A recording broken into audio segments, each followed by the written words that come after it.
শাকিব খানের সিনেমা ছাড়া কিন্তু সেইভাবে প্রোডাকশন হাউসগুলো কাজ করার আগ্রহ প্রকাশ করে না। সম্প্রতি এক সংবাদ সম্মেলনে চিত্রনায়িকা অপু বিশ্বাস জানিয়েছেন, বছরের পর বছর ঢালিউড ইন্ডাস্ট্রিতে রাজত্ব করে আসছেন শাকিব খান। তবে এখন সময় এসেছে এই একক আধিপত্যের বাইরে গিয়ে শিল্পী ও নির্মাতাদের নতুনভাবে চিন্তা করার। অপু বিশ্বাস বলেন, শাকিবের উপর অতিমাত্রায় নির্ভরশীলতা কমাতে হবে। সবসময় শাকিবকে কেন্দ্র করে সিনেমা বানালে ইন্ডাস্ট্রি বড় হবে না। শাকিব নির্ভর ধারার বাইরে এসে নতুন নায়ক নায়িকা ও নতুন পরিচালকদের নিয়ে কাজ করতে হবে।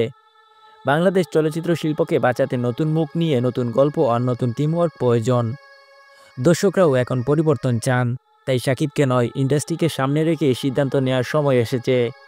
অপুর এ মন্তব্যে শাকিব খান সাংবাদিকদের জানান, আমি কখনো চাই না ইন্ডাস্ট্রি একজনকে কেন্দ্র করে চলুক।